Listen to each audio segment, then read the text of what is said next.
మరి ఈయన ప్రధానమంత్రి గారు గౌరవనీయులు మరి వారు మాట్లాడిన మాటలు 2019లో ఏ యూటర్న్ బాబు के लिए एटीएम है एटीएम उसमें से पैसे निकालो మరి వారే చెప్పారు.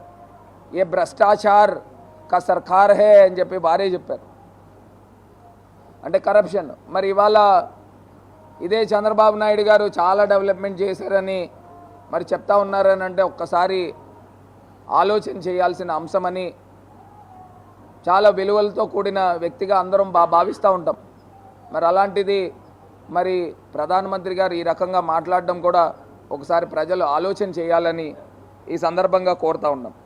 ఇది కాకుండా సుజలా శ్రవంతి గురించి, ముఖ్యమంత్రి గారి గురించి వారి తండ్రి గారు రాజశేఖర్ రెడ్డి గారు ప్రారంభించారు, మరి కొడుకు కంటిన్యూ చేయాలి కదా అని చెప్పేసి చెప్తా ఉన్నారు.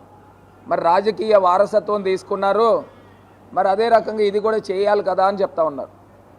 ఇవాళ కాంగ్రెస్ పార్టీలోంచి గెలిచిన వ్యక్తి జగన్మోహన్ రెడ్డి గారు కాదు. తండ్రి మరణంతో పుట్టిన పార్టీ వైఎస్ఆర్ కాంగ్రెస్ పార్టీ.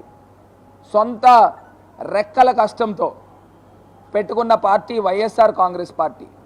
మొత్తం ఢిల్లీ పెద్దలు, ఆంధ్రప్రదేశ్లో ఉన్న చంద్రబాబు నాయుడు గారు, ఇంకా మిగతా చిన్న చితకా పార్టీలన్నీ కూడా కలిపి ఒక వ్యక్తి పైన దాడి చేశారు.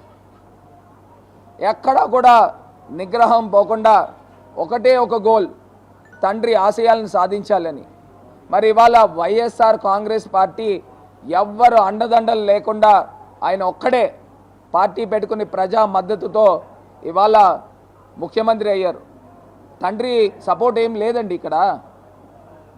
ఆయన చనిపోయారు. చనిపోతే కాంగ్రెస్ పార్టీ మొత్తం అందరూ కూడా జగన్మోహన్ రెడ్డి గారి పైన దాడి చేశారు. దాడి చేసినా ఇవాళ ఆయన కాళ్ళతో ఆయన నిలబడి పార్టీ పెట్టుకున్నారు. ఇవాళ ప్రజా మద్దతుతో ఆయన ముఖ్యమంత్రి అయ్యారు. తేడా గమనించగలరు. మరి అదే రకంగా సుజలా శ్రవంతి గురించి మీరు మాట్లాడుతూ ఉన్నారు కదా. ఆంధ్రప్రదేశ్ రాష్ట్రము అన్యాయంగా విభజించబడింది కదా. సాక్షాత్తు నేనే పార్లమెంట్లోనే మాట్లాడాను కదా, మోడీ గారి సమక్షంలోనే మాట్లాడాను కదా. Why is this step motherly treatment to Andhra Pradesh? One brother is given lot of wealth and one brother is left out with nothing. What kind of justice is this అని నేనే అడిగాను కదా.